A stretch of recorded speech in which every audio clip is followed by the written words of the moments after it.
This is McRobinson Girls High School. We're a selective entry school, one of very few selective entry schools in Victoria, years 9 to 12. The students here are incredibly dedicated to learning, but they do work at an incredibly rapid speed. So you do need to be able to be ahead of the game and be willing to offer them a lot of extra work and a lot of interesting ideas just to keep challenging them.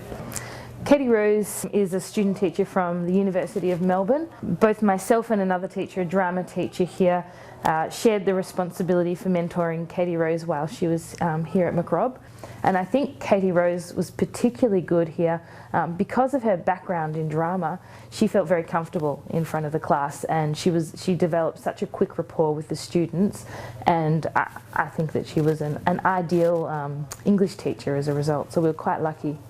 And she's treated with shock therapy, which at the time they tried to actually alter her brain so that it was thinking normally again. And what ends up happening is that her mind becomes suspended and she's sort of trapped in this, what she calls it, her bell jar. And she can't write anymore and she can't function because of the way that she was diagnosed and because of the way that she was treated, you know, as a result of that. I thought Katie Rose was absolutely fantastic today. She was very natural with the class. During those group discussions, she worked really beautifully with the kids. She went around, she listened very carefully to what they had to say, and for those who are a little bit quiet in the whole class discussion, she really made a special effort to go and talk to them and make sure that they understood the ideas and that they weren't falling behind or feeling left out. And I think that's a nice way, without having to ever publicly make students speak up if they don't want to, but to make sure that they are engaged and that they're not being left out. And I think she did that particularly well. What did you say about the feminism? The future of feminism lies in men.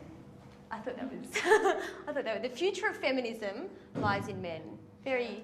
You should write that down. I think that's quite fantastic. I thought it's good you didn't have too much of a PowerPoint. You used it as a background to create a discussion point, and then moving to the board, especially with getting Jenny to get up there and actually write on the board, I thought was natural because it meant you could, there were additions to the ideas that you put in the PowerPoint. So what do I need to tweak for next time? Given that we probably want them to actually spend some time writing as opposed to classroom discussion, I don't know that you would need to tweak anything that we just did. Okay. But you might want to start by clarifying: are they comfortable with what their topics are? Yeah. Do they feel comfortable with the task? Yep.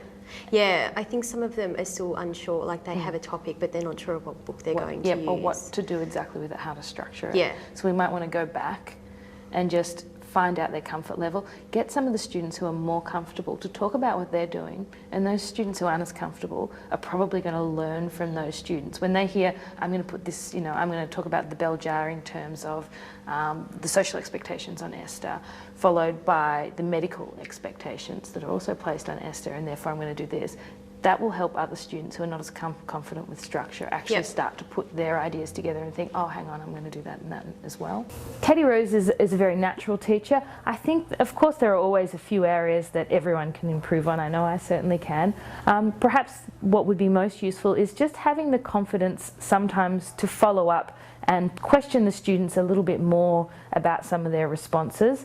Sometimes you're so thankful when a student responds and you're so aware that it is difficult for a student to put up their hand and actually respond that you can just leave it at that, and it's always good to try and pursue and try and tease out the ideas a little bit further. So last lesson I noticed some of the girls were a bit reluctant to get involved in the class discussion. What would you suggest I do to facilitate that? I thought you were actually really good at not making them necessarily speak up, because some of what we were talking about was quite sensitive. Okay. So I think you were fantastic there. Perhaps as we move into more traditional areas, talking about essay structures, talking about stylistic concerns, that's a real opportunity to try and encourage those students who are a bit shy to speak out, because you're not calling them out at a time when you're putting them on the spot personally. So it's okay just to ask, Yeah, absolutely. Feel really comfortable. I mean, they can always say no, and then you can always try to help them along. I don't think they will say no, but if you were to say to somebody like Leona, who doesn't necessarily always talk in class, if you were to ask her, look, Leona, what are you planning on doing with your essay? And she just says, oh, I don't know, because she climbs up. Yeah. Don't worry about that. Just say, well, is there a particular text you like? You can draw it out of her a little bit, and she will become more comfortable as you do that. Yep. Okay, great.